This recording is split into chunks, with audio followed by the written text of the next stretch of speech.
syariat. Makanya ada orang-orang yang diklaim sebagai wali tapi nggak pernah sholat. Karena dianggap apa? Sudah gugur kewajiban syariat salat baginya. Karena dia levelnya udah hakikat. Ada orang yang diklaim sebagai wali tapi berzina. Tapi homo. Ini kan nggak masuk akal. Tapi menurut orang sufi, karena memang mereka tingkatan levelnya sudah hakikat. Ini pembagian yang batil. Tipu daya syaitan. Yang benar pembagian tingkatan dalam agama Islam, iman, ihsan. Begitu ya. Nah, jemaah rahimani wa rahimakumullah. Di hadis ini min husni islamil mar'i. Islam itu mencakup iman dan ihsan. Artinya tanda kebaikan Islam seseorang berarti bukan hanya terkait dengan yang zahir. Kalau Islam kan zahir saja. Makanya Nabi SAW memberikan perumpamaan atau di dalam Al-Quran. Iman itu yang tidak tampak karena di batin, di hati. Kalau diperumpamakan dengan pohon, iman yang 6 itu akar semua di bawah tanah. Ya. Sedangkan rukun Islam itu yang nampak di permukaan di atas tanah. Sholat, puasa, zakat, haji, itu zahir semua. Batangnya syahadat. Jelas? Itu gambaran disebutkan dalam Al-Quran. Jadi itu hukum asal. Kalau Islam berkaitan dengan amalan zahir, iman berkaitan dengan amalan hati. Ya, sedangkan ihsan apa? Kondisi seseorang ketika menjalankan ibadah. Misalnya ibadah sholat, kondisi dia ketika sholat seakan-akan melihat Allah. Begitu. Nah, jadi di antara tanda keislaman yang baik itu mencakup zahir dan batin. Gitu ya. Nah, berarti hadis ini tadi kita katakan Muslim itu ada dua. Ada yang baik keislamannya dan ada yang musi, ya, yang buruk, tidak baik dalam menjalankan keislamannya. Nah, gimana tolak ukur? Ya nggak usah ngukur keislaman orang. Kita aja dulu ukur keislaman kita baik apa enggak. Caranya gimana? Lihat aktivitas kita. Ya. Sehingga kalau berbagai aktivitas yang kita lakukan, entah itu aktivitas perbuatan anggota badan, ataukah berkaitan dengan hamalan hati, ataukah lisan. Ya. Kalau semua itu untuk hal-hal yang bermanfaat, indikasi baik keislamannya. Gitu ya. Tidaklah dia berucap kecuali kebaikan. Hatinya tidaklah beramal kecuali tawakal kepada Allah, berharap kepada Allah, husnudzon, berbaik sangka kepada Allah. Berarti baik keislamannya. Perbuatan pun begitu. Iya. Perbuatannya selalu perbuatan yang membawa manfaat untuk dunia dan akhirat. Berarti indikasi baik keislaman Anda. Sebaliknya, ketika seseorang kesibukannya pada perkara-perkara yang tidak manfaat, sibuk ngurusin urusan orang lain, misalnya nimbrung dengan urusan orang, komen dalam perkara-perkara yang bukan bidangnya dia. Habis waktunya untuk hal-hal yang sia-sia, gak ada manfaat. Berarti itu indikasi keislamannya gak baik. Gitu ya. Nah, kan mudah. Sekarang ukur diri Anda. Itu dalilnya jelas. Min husni islamil mar'i tarkuhu ma la ya'ni. Untuk mengukur baik atau tidaknya keislaman adalah ini. Tanda baiknya keislaman seseorang kalau dia meninggalkan apa-apa yang bukan urusannya. Iya. Nah, jadi urusan yang bermanfaat dia sibukkan itu.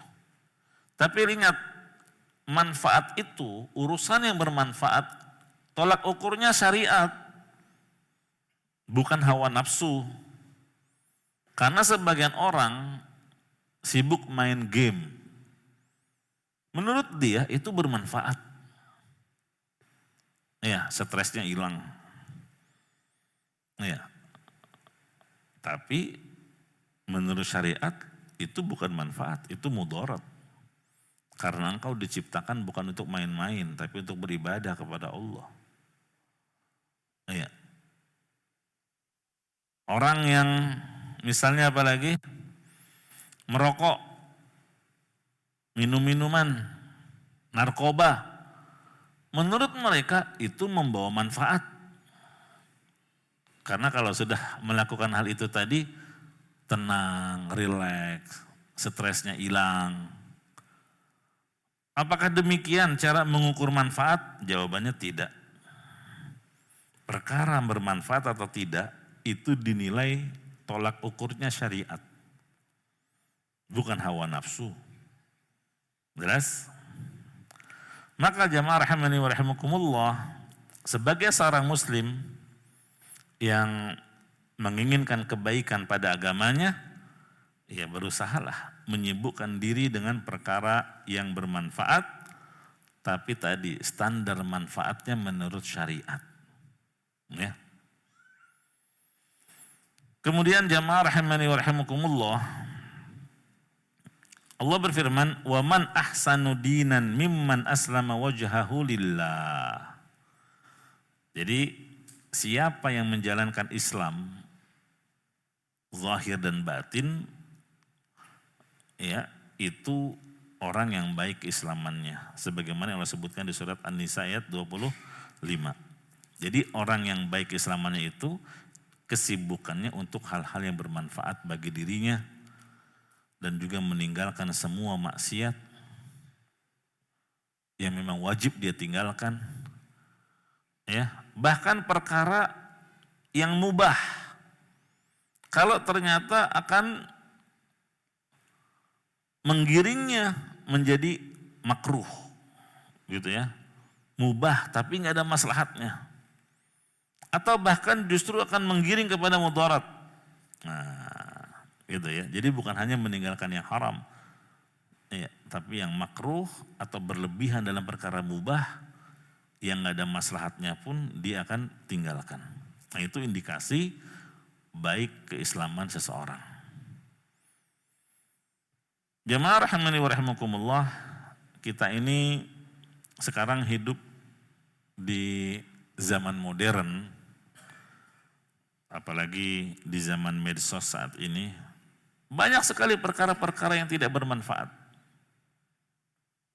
Yang membuat kita akhirnya apa? Tersibukkan, habis waktu, umur. Padahal termasuk yang akan ditanya di akhirat adalah umur kita dihabiskan untuk apa. Bahkan sering hadis kita dengar, ada 2 kenikmatan yang banyak dilalaikan manusia, diantaranya waktu luang. Iya, ini banyak hal-hal yang gak bermanfaat. Misalnya apa? Banyak teman di Facebook, atau banyak grup, WhatsApp grup, atau banyak berbagai medsos lainnya. Akibatnya banyak berita yang masuk, yang kebanyakannya nggak perlu, ya. Nah, atau terkadang perlu, tapi itu bukan kebutuhan primer. Nah, banyak orang menggunakan Facebook, akhirnya dia suka men-share ini, share itu, berbagai hal dia share, ya, entah masalah kesehatan, masalah keluarga, makanan, atau terkait dengan berita artis, ya. Dan berbagai informasi lainnya, akibatnya apa? Masuk tuh ke HP kita. Ya, kita ikut membaca, kadang ikut komen. Nah, makanya di zaman kita seperti ini, dengan memperbanyak teman yang seperti itu, akibatnya akan memperbanyak berita yang masuk ke kita. Akibatnya harddisk yang ada di kepala kita full. Udah full kapasitas. Dengan hal-hal yang gak bermanfaat tadi. Karena sudah penuh, untuk memasukkan hafalan Al-Quran, udah gak ada tempatnya. Untuk memasukkan hafalan hadis, udah kurang tempatnya. Iya. Nah itu. Banyak kesibukan-kesibukan yang kita habiskan dengan perkara yang tidak bermanfaat. Kalau seperti itu, jadilah keislamannya bukan Islam yang baik. Belum lagi jamaah rahimakumullah, kalau kita melihat berita-berita ya, entah di Facebook, entah di YouTube, entah di Instagram, terus kita ikut komentar ini, komentar itu, ya sudah beritanya nggak bermanfaat, kita pun ikut sibuk komen, akhirnya apa? Manfaatnya nggak bermanfaat kuadrat, double jadi. Iya, beritanya nggak bermanfaat, sibuk komentar pula. Kalau begitu gimana mau dikatakan baik keislaman kita? Makanya di zaman seperti ini hendaklah kita menyibukkan diri dengan kegiatan-kegiatan yang bermanfaat supaya tidak terjebak pada kegiatan-kegiatan yang tidak bermanfaat. Ada sebuah kalimat yang indah yang diucapkan oleh para ulama, man ishtaghala bima la ya'nihi fatahu ma ya'nihi. Barang siapa yang sibuk dengan perkara-perkara yang tidak bermanfaat, jadi sibuknya bukan perkara-perkara yang kesibukannya itu dalam perkara yang gak bermanfaat, main ini, main itu, pokoknya gak ada manfaatnya. Maka fatahu ma ya'ni, akan banyak perkara yang bermanfaat akan terluput darinya. Itu udah ilmu pasti. Ya. Nah, jadi gimana? Ya, kita harus punya waktu. Ya, waktu untuk menghafal Al-Quran dari 24 jam ini pilih. Jangan sisa waktu, antum harus meluangkan waktu. Harus punya waktu untuk menghafal Al-Quran. Punya waktu untuk murojaah, mengulang hafalan Quran, walaupun gak banyak. Tambah sehari, 1 ayat, setengah ayat, ya semampunya. Antum harus punya waktu untuk belajar hadis. Harus punya waktu untuk berbakti kepada orang tua, apalagi masih hidup dua-duanya. Kalaupun mereka tinggal jauh, harus punya waktu untuk nelpon mereka, nanya kabarnya, menyenangkan hati mereka. Ya. Kalau sudah berkeluarga, punya anak, antum harus punya waktu memberikan hak anak, pendidikannya, termasuk juga bermainnya. Iya. Membahagiakan istri, membahagiakan anak. Iya. Ini. Kalau udah terlalu banyak teman di medsos, banyak berita-berita masuk, banyak komen, akhirnya waktu untuk hal-hal tadi nggak ada, terbuang sia-sia. Ya. Nah, jemaah rahimani wa rahimakumullah. Jadi Nabi di sini mengingatkan ya sebagai seorang muslim, kesibukan kita itu hendaklah dalam perkara yang bermanfaat, ya bermanfaat buat diri kita, bermanfaat buat keluarga kita, bermanfaat untuk dunia kita maupun akhirat kita. Nah, coba bayangkan jemaah rahimakumullah, kalau seseorang punya grup WhatsApp, misalnya sampai 50 WAG, ya kalau ternyata grupnya itu grup-grup bimbingan Islam, grup-grup motivasi, grup-grup faedah, nah itu bagus, bermanfaat. Tapi kalau grup ini, grup grup itu nggak jelas, sehingga kalau kita buka WhatsApp, waduh macam-macam. Ada gambar ini, gambar itu, ada orang seperti ini, ada tulisan begini, ya macam-macam postingan nggak manfaat, ya. Nah makanya kalau mau punya grup WhatsApp, pilihlah yang jelas manfaatnya. Dan kalau ada yang left, ini grup nggak manfaat, left aja. Jangan dianggap memutus tali silaturahmi. Emang itu hubungan apa dengan silaturahim? Kan kecuali hubungan grup keluarga inti. Di situ ada bapak, ada ibu, ada abang, ada adik. Nah ini dijaga. Grup silaturahmi, grup kakak adik, grup kerabat, grup pengajian, itu aja yang dipertahankan. Ya, yang sudah jelas manfaatnya. Supaya apa? Kalau nggak bisa silaturahmi langsung ketemu, paling tidak silaturahmi lewat WhatsApp. Iya. Atau video call bersama. Alhamdulillah kalau bisa seperti itu, nggak masalah. Iya. Tapi kalau punya teman misalnya di Facebook sampai ribuan, cuma untuk ngobrol hal-hal yang nggak manfaat, coba apa yang didapat? Waktu terbuang. Ya, kecuali kalau untuk dakwah, alhamdulillah. Iya, bagus. Ya. Nah, kalau enggak akibatnya apa? Bukannya kita yang mendakwahi mereka, bukan yang kita bisa mewarnai mereka, kita yang malah terdakwahi. Kita yang diwarnai oleh mereka. Ya. Nah, oleh karena itu jamaah rahimakumullah, di antara bentuk zuhud dan wara, ini kan kaitannya di bab zuhud dan wara, sibukkanlah diri kita dengan hal-hal yang bermanfaat. Adapun yang enggak bermanfaat tinggalkan saja. Jangan sibuk dengan urusan orang. Iya, sibuk untuk mengurusi urusanmu sendiri. Gimana kamu bisa sukses dunia akhirat. Iya, jangan masuk ke dalam urusan orang kecuali kalau untuk memberi manfaat. Iya. Begitu. Kemudian jamaah rahimani wa rahimakumullah. Faqauluhu sallallahu alaihi wasallam min husni islamil mar'i tarkuhu ma la ya'ni ya ummu ma dzakarna. Hadis Nabi sallallahu alaihi wasallam yang berbunyi tadi kita sebut, di antara tanda kebaikan Islam seseorang adalah meninggalkan perkara yang tidak bermanfaat. Ini mencakup semua yang tadi kita uraikan. Iya, di sini disebut min, kalau dalam bahasa Arab disebut tabi'idiyah. Sebagian. Maksudnya apa? Di antara ciri, bukan satu-satunya ciri keislaman orang itu baik adalah dengan ini, bukan. Banyak ya. Perkara-perkara yang menunjukkan kebaikan Islam seseorang itu ada banyak. Bukan hanya sebatas ini saja, ya. Ini hanya salah satu indikasi baiknya keislaman seseorang adalah ketika dia meninggalkan hal-hal yang enggak bermanfaat, ketika dia meninggalkan hal-hal yang bukan menjadi urusannya. Ya. Lalu apa hasil yang akan didapat kalau dia sudah berbuat demikian? Jawabannya, semakin seseorang memperbagus keislamannya, semakin besar pahala yang akan dia terima dari setiap amal soleh. Jadi enggak sama nilai pahala yang akan Allah berikan. Lihat itu para sahabat.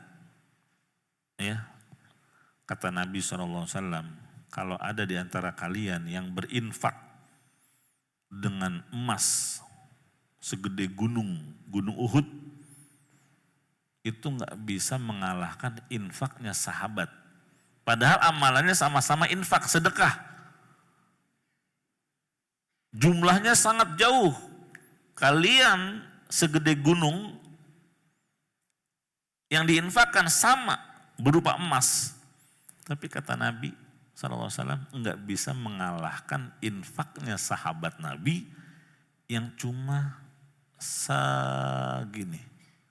Apa nih? Mungkin seukuran telapak tangan. Nggak bisa mengalahkan infaknya. Ini menunjukkan apa? Nilai amalan solehnya para sahabat demikian tinggi di mata Allah Subhanahu wa Ta'ala. Kenapa? Karena baiknya keislaman mereka. Jelas? Nah, idza ahsana ahadukum islamahu, jika Islam salah seorang di antara kalian baik, fakullu hasanatin ya'maluha, setiap amal kebaikan yang dia lakukan akan dicatat pahalanya 10 kali lipat sampai 700 kali lipat. Begitu. Ini nggak sampai harus nunggu musim-musim kebaikan kayak Ramadan, 10 awal Zulhijjah, nggak perlu. Iya.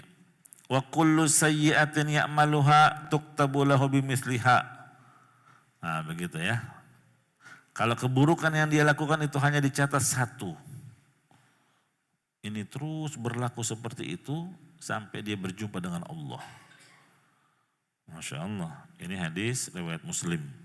Jadi baiknya keislaman seseorang itu berbeda-beda dan bertingkat-tingkat, ya, satu sama lain nggak sama.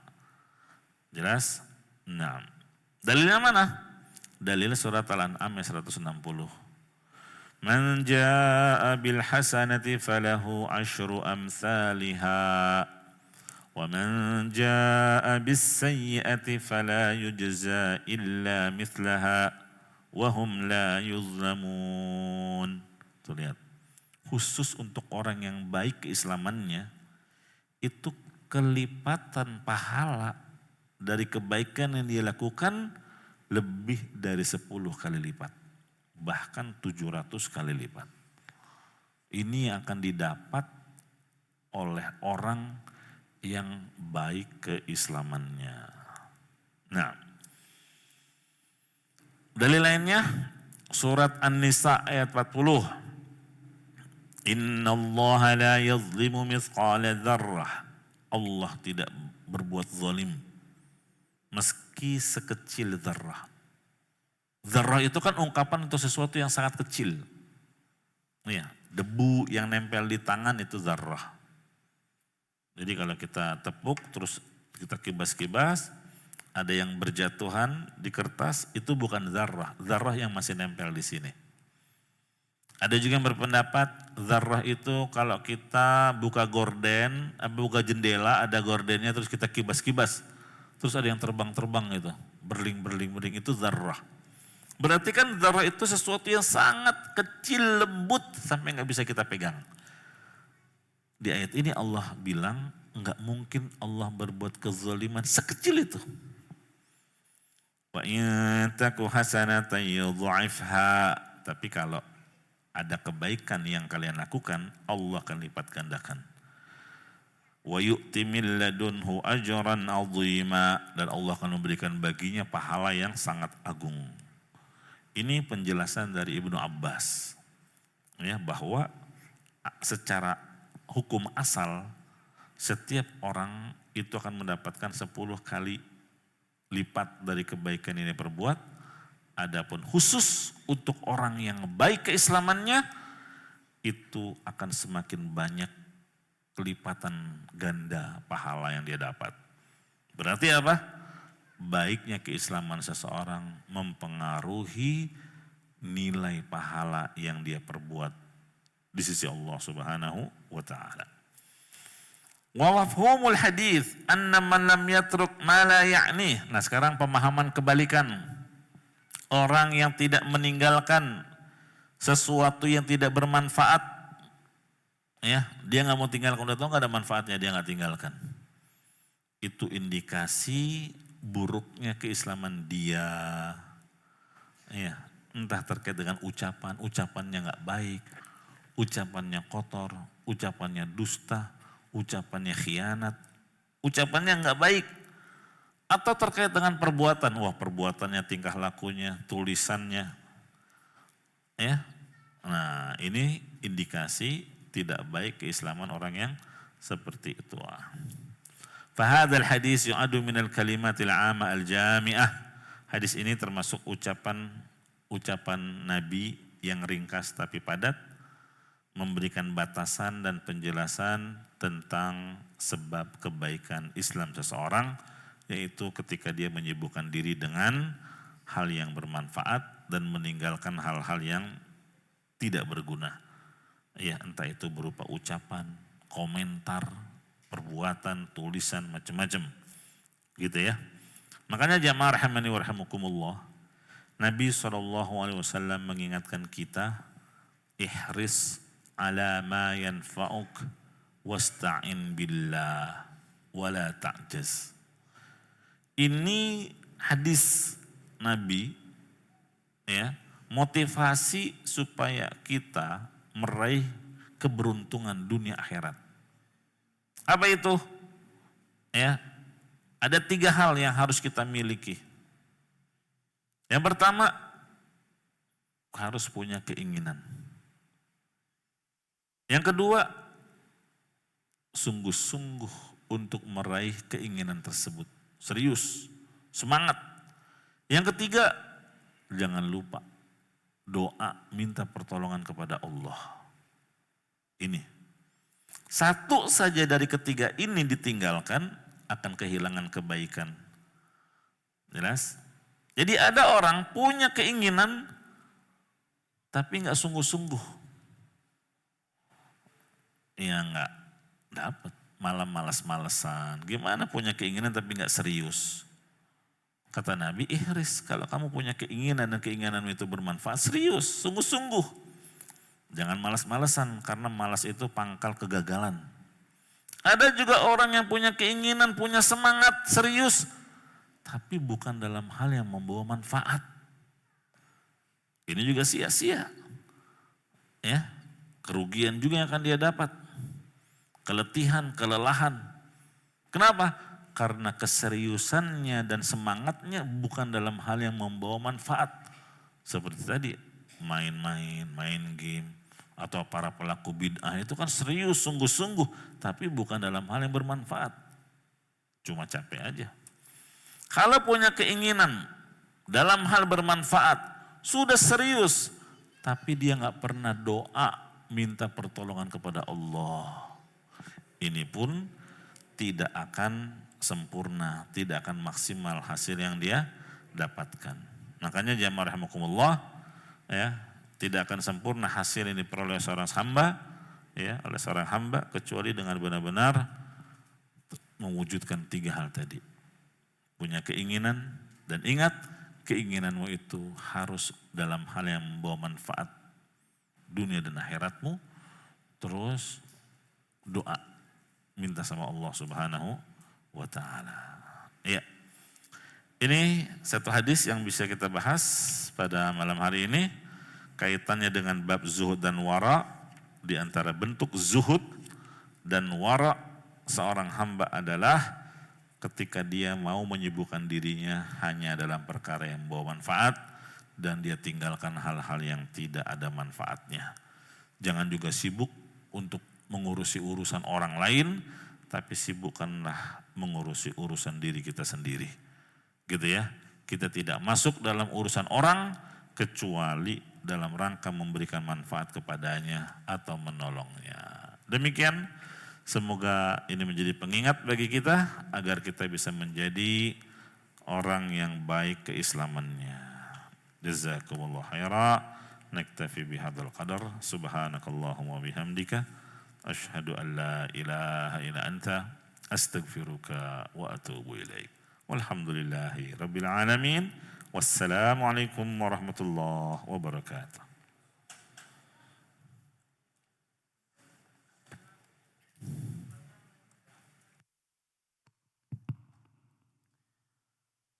Allah